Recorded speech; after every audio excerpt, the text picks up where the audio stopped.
You're not going to believe what I'm about to say. I hope you're feeling very empowered this morning. I mean, really empowered. So, we're talking about morning planning for success. And it's really interesting that people have different rituals about what you do in the morning, so you can kind of somersault into your day and not react all the time and put out fires.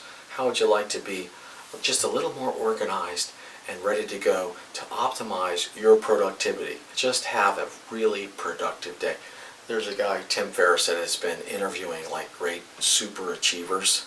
Like, I don't really know what super achievers are because I really feel like, you are a super achiever. Well, why is that? Because if you're growing just a little bit every day, inch by inch by inch, then we are super achievers, that we are being the very best. We're realizing our potential and we're keeping our promises. But today is about morning planning for success. And everybody has their rituals about what they do. I really wanted to go through the morning ritual that I have. It's like a sacred time for me. It's my most favorite time of the morning. I'm by myself. It's like an outlet. There are no pets where we're going. There are no phone calls. There are no interruptions. It's just really planning the day out. It's quiet. It's solitude. It's really empowering. So come on, follow me. We'll go through the morning ritual.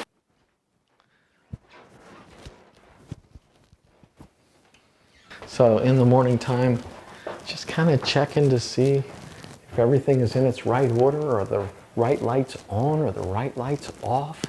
Just kind of checking everything. What I wanted to say is that you got to find the quiet place in the house. So this is an atrium that we call.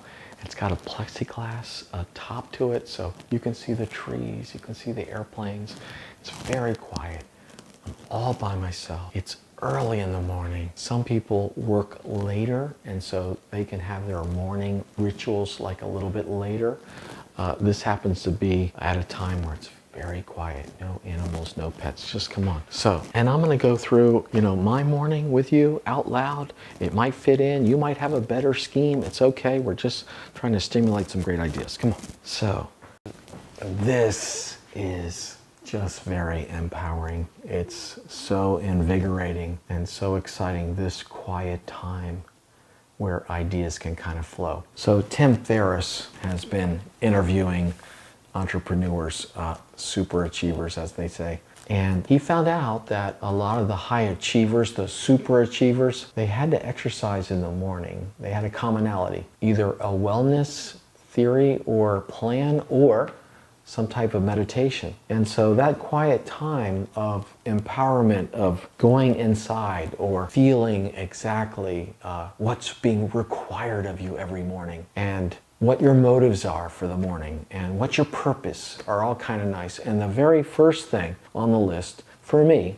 is to express gratitude and appreciation. What I might do at the beginning, because I'm going to give you like 4 or 5 steps in the morning for an optimal delivering high standards of work every day, for you becoming a world-class performer, because that's what you are. You are world-class.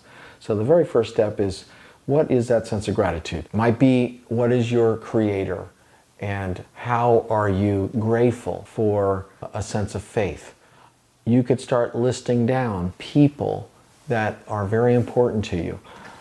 Here are an advisory team of people, and they are very important to me.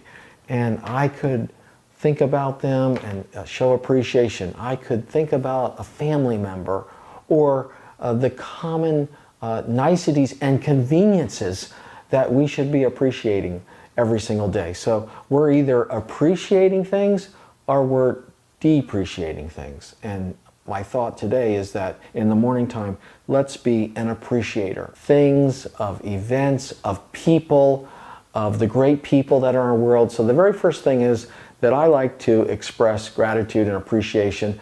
I think that gratitude is a key component for success. The second thing I do is I actually list what the challenges are for the day. So I'll actually put down 2 or 3 or 4 challenges. Either they are decision-making challenges, or I'm unsettled about something, or it's concerning me, or it's getting me so-called worried. And those worries have got to be extinguished. So as I'm going within myself and listening to intuition, I'm listening for the right direction. What might happen is that if the first challenge I'm still feeling toxicity about making a decision, I won't make that decision. I'll defer that or table that. But if the second issue is feeling calm and peaceful, and I'm in the right and for the right motives and making a decision, then I'll go ahead and make those decisions. So the first thing is express a lot of gratitude and appreciation.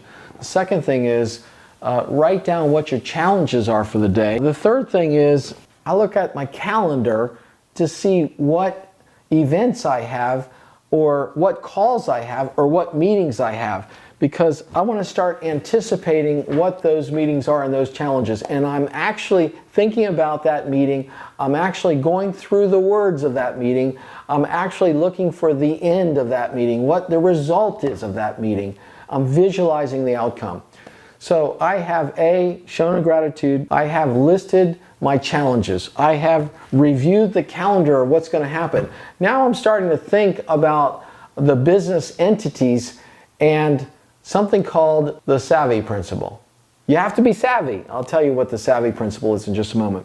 So whatever it is that you do, it might be that you run a school. It might be that you have multiple schools. It might be that you have a product or you have a service. It might be that you're an agent of some sort. Whatever it is, I'm now thinking about that entity or those entities or those multiple income streams, and I'm going through the savvy principle.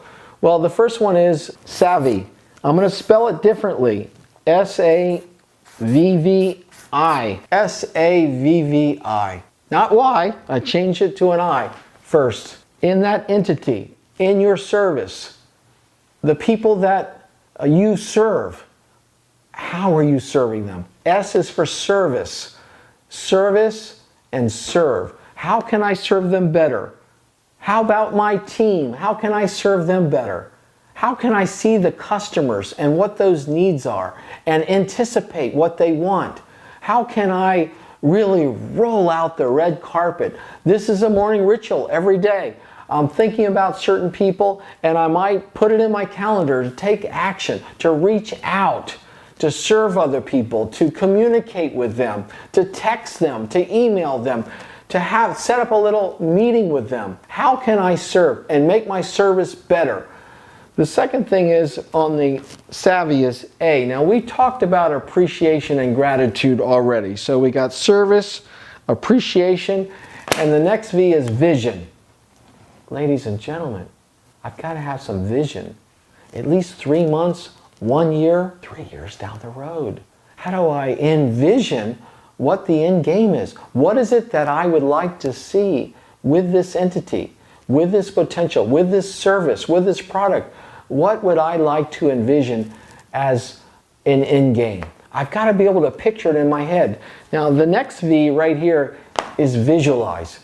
Visualize the steps, visualize the people, visualize the circumstances, visualize things unfolding in that direction, visualize your hard work to get the job done. Visualize the people that you're going to need. Visualize how you're going to paint the picture and get other people so excited about your vision that they're going to come along with you. So I've got to think about service, appreciation, vision, and I have to visualize what's going to happen.